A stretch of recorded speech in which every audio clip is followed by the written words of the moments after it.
The real world is not the world of objects and events, but the world of relationships and processes, of which objects and events are merely the temporary manifestations. Now, that's a curious thing to say, isn't it? Because immediately, when I suggest that everything you know might be an illusion, you probably want to look around this room and say, well, what about this chair? What about this wall? Surely these things are real. And of course, in a certain sense, they are. But the question is, what do we mean by real? What do we mean when we say something exists?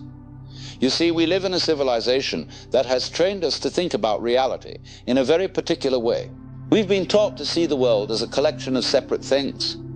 Objects that bump into each other, like billiard balls on a cosmic pool table. And we think of ourselves as one of these objects, a kind of complicated biological machine that somehow got consciousness installed in it, looking out at all the other objects and trying to figure out what they're going to do to us. But what if I told you that this whole picture, this whole way of seeing reality, is nothing more than a very convincing hallucination?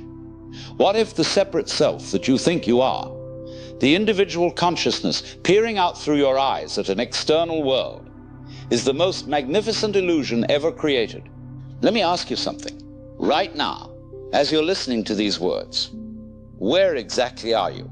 You might say, well, I'm here in my body, behind my eyes, somewhere in my head. But have you ever actually found this observer? Have you ever located the exact spot where you are? When you close your eyes and look for the one who is looking, what do you find? You find thoughts arising and passing away. You find sensations coming and going. You find emotions flowing through like weather systems across an inner sky. But where is the one who observes all this? Where is the solid, permanent self that you assume is having all these experiences? It's rather like trying to bite your own teeth, isn't it? The observer cannot be observed, because the observer and the observed are not two separate things. They are two aspects of one seamless process, like the inside and outside of a sphere. You see, what we call consciousness is not a thing that observes other things. Consciousness is the very space in which all experience appears. It's like the mirror that reflects everything, but is never seen itself, because everything that appears in it is it. Think of it this way. In a dream, you experience yourself as a separate character, moving through a dream world, interacting with other dream characters. The dreamer creates the entire dream, the dream self, the dream others, the dream environment. But from within the dream, it all seems perfectly real and separate.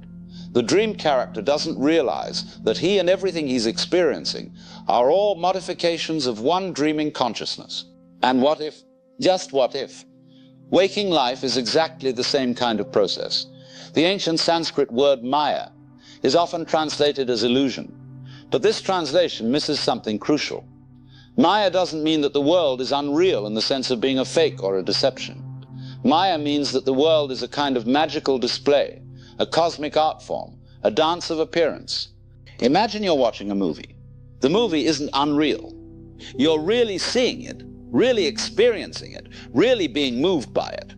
But you also understand that what appears to be separate people moving through separate spaces is actually light and shadow dancing on a screen. The multiplicity is real as an appearance, but the underlying reality is one undivided process. In the same way, Maya suggests that all the apparent multiplicity of the world, you and me, this and that, subject and object, inside and outside, are like waves on the ocean of consciousness. The waves are real as waves, but they are not separate from the water. They are the water playing at being waves. But here's the beautiful thing about this illusion. It's not a mistake that needs to be corrected. It's not a problem that needs to be solved. It's a game that consciousness is playing with itself. And the game is played for the sheer joy of playing it.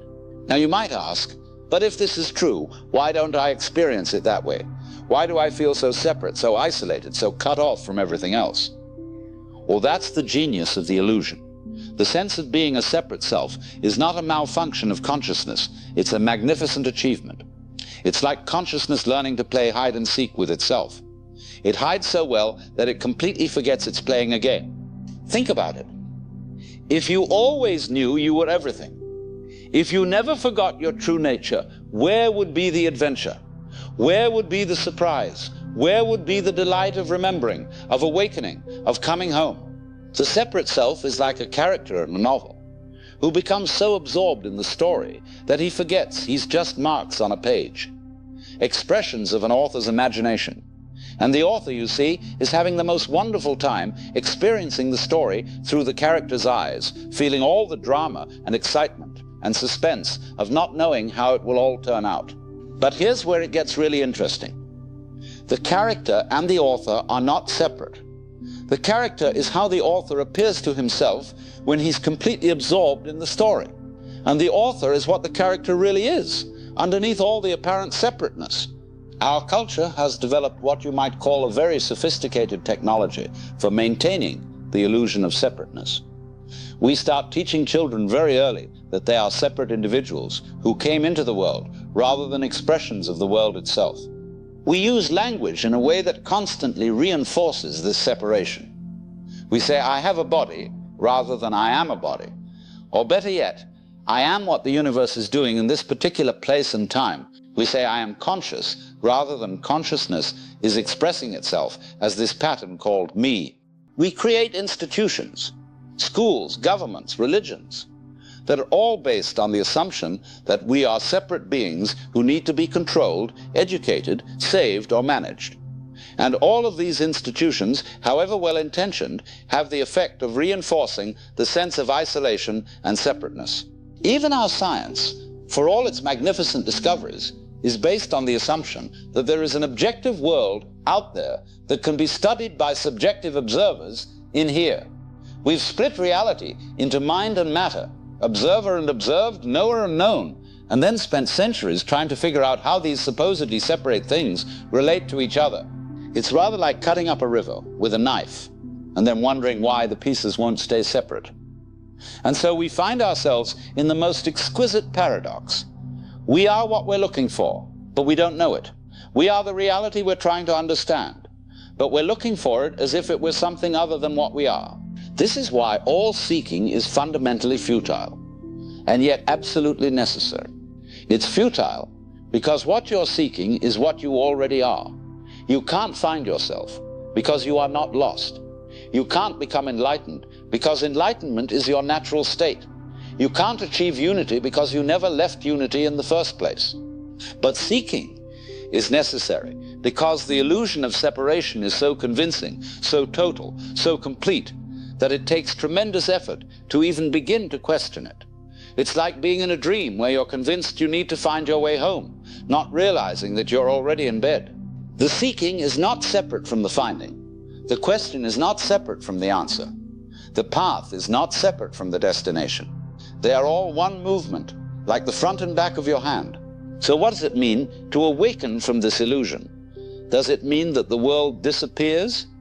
Does it mean that differences cease to exist? Does it mean that you become a cosmic blob floating in some kind of undifferentiated soup? Not at all. Awakening is not the disappearance of the relative world. Awakening is recognizing the absolute nature of the relative world. It's seeing that all the apparent multiplicity is the play of one consciousness, like all the characters in your dreams are modifications of your one dreaming mind. When you wake up from a dream, the dream characters don't become less distinct or less vivid in your memory. If anything, they become more vivid, more alive, because you now see them for what they really are, expressions of your own creative consciousness. In the same way, when you awaken to your true nature, the world doesn't become less real, it becomes more real.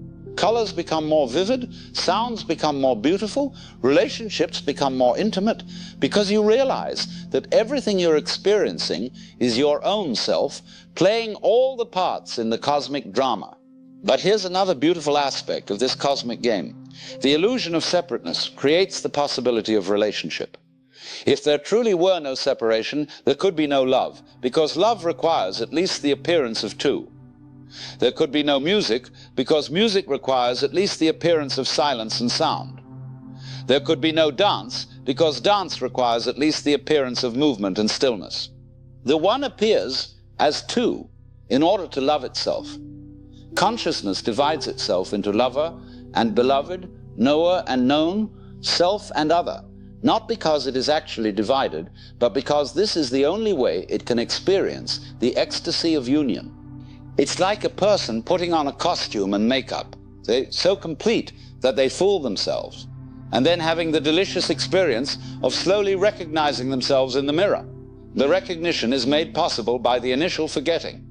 This is why all of existence can be understood as a love affair, consciousness courting itself, seducing itself, sometimes playing hard to get with itself, sometimes surrendering completely to itself, but always, always in love with its own infinite creativity. Now, in the Buddhist tradition, they have a wonderful way of expressing this. They say that form is emptiness, and emptiness is form. What does this mean? Form, all the apparent things of the world, including your body, your thoughts, your emotions, your experiences. Form is not separate from emptiness. Emptiness is not a blank void somewhere else. Emptiness is the very nature of form itself. Think of a wave on the ocean. The wave appears to be a separate thing. It has a definite shape. It moves in a particular direction. It has a beginning and an end. But what is the wave made of? Water. What is water? H2O. What is H2O? Molecules. What are molecules? Atoms. What are atoms? Mostly empty space with a few particles of energy dancing around. Keep going deeper, and you find that the solid separate wave is actually nothing but patterns of energy arising and dissolving in empty space. The wave is emptiness playing at being form, and emptiness is not separate from the wave. Emptiness is what the wave is made of. In exactly the same way, all the apparent forms of your experience, your body, your thoughts, your world, are patterns of consciousness arising and dissolving in the emptiness of pure awareness. You are emptiness dancing as form, and form dissolving back into emptiness, moment by moment by moment. But you don't need to take my word for any of this. This is not a philosophy to be believed in. This is not a concept to be understood intellectually. This is a reality to be lived, to be experienced directly, right here, right now. Stop for a moment and simply notice what's actually happening. Not what you think is happening, not what you believe should be happening, but what's actually present in this moment. Notice that there are sensations arising, perhaps the feeling of air on your skin, or the pressure of your body against a chair. Notice that there are sounds appearing and disappearing. Notice that there are thoughts coming and going like clouds across the sky of your awareness. Now, where exactly is the boundary between the awareness that knows these sensations and the sensations themselves? Where does hearing end and sound begin? Where does the knower end and the known begin? You'll find that there is no boundary. There is no separate observer standing apart from the experience. There is just experiencing happening. There is just awareness being aware of itself as all these apparently different forms. This is not something mystical or exotic. This is the most ordinary, most immediate, most obvious fact of your existence. The mystical is not separate from the ordinary. The mystical is the ordinary, seen clearly. And perhaps this is the greatest joke of all, that what you've been seeking through meditation, through philosophy, through religion, through relationships, through achievement, through all the countless ways human beings try to find fulfillment, what you've been seeking has been closer to you than your own breath, more intimate than your own heartbeat. You are what you are looking for. You have always been what you are looking for. The search itself is the very thing that creates the illusion that what you seek is somewhere else, someone else, someone else. It's like a person who has lost their glasses, frantically searching everywhere for them, never thinking to notice that they can see perfectly well. The ability to search is proof that what they're looking for is already functioning perfectly. You are already enlightened. You are already free. You are already whole. You are already home. The spiritual path is not about becoming these things. It's about recognizing that you already are these things and always have been. But please don't make the mistake of thinking that this recognition turns you into some kind of superhuman being floating above the ordinary concerns of human life. True enlightenment is not the transcendence of humanity. It's the full embrace of humanity, seen clearly for what it is. The enlightened person still gets hungry and eats food, still gets tired and goes to sleep, still feels sadness when someone dies, still feels joy when a child laughs. The difference is that all of these experiences are seen as movements in consciousness rather than things that happen to consciousness. It's like the difference between being an actor who is completely identified with his role, suffering and rejoicing as the character suffers and rejoices, and being an actor who is fully engaged in the role but never forgets that he's acting. The performance becomes even more authentic, even more alive, because it's held in the larger context of play. When you recognize that life is consciousness at play, everything becomes sacred. But nothing becomes serious in that grim, worried way. You can throw yourself completely into the game while never forgetting that it's a game. So let me extend to you the most radical invitation possible. What if you stop trying to become enlightened and simply recognize that enlightenment is your natural state? What if you stop trying to find yourself and simply acknowledge that you are not lost? What if you stop trying to get somewhere and simply arrived where you have always been? This is not about changing anything. This is not about fixing anything. This is not about becoming anything other than what you already are. This is simply about seeing clearly what is already the case. The invitation is to recognize that the one who is aware of these words is the same awareness that is aware of everything else that has ever appeared in consciousness.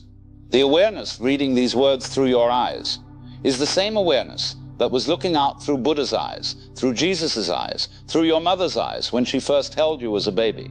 There is only one consciousness, appearing as all these apparently separate points of view, like one sun shining through countless windows. The windows are all different, but the light is the same light. You are that light, dreaming that you are the window. And here's perhaps the most wonderful thing of all. This recognition is not an end, but a beginning. It's not a destination you arrive at and then stay put. It's more like learning to dance or learning to make love, something that deepens and becomes more beautiful the more you do it. Each moment offers a fresh opportunity to wake up to what you are. Each breath is a new chance to recognize the miracle of being alive. Each encounter with another person is a meeting with another face of your own infinite self. The illusion of separation continues to arise, and that's perfectly fine. Now it's recognized as the play of consciousness rather than a problem to be solved. The waves continue to appear on the ocean, and that's what makes the ocean beautiful. So welcome to the cosmic game. Welcome to the divine comedy. Welcome to the endless exploration of what it means to be consciousness. Pretending to be separate, gradually remembering what it really is, and then pretending to forget again, just for the joy of remembering once more. What if everything you know is an illusion? What if the most fundamental illusion is that there is anyone separate from this universal consciousness to know anything at all? And what if this illusion is not a mistake, but the most magnificent work of art ever created?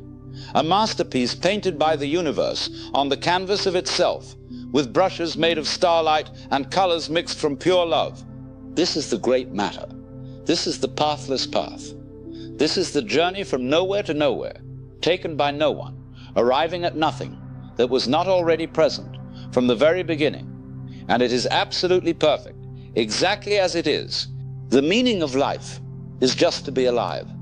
It is so plain and so obvious and so simple, and yet everybody rushes around in a great panic as if it were necessary to achieve something beyond themselves.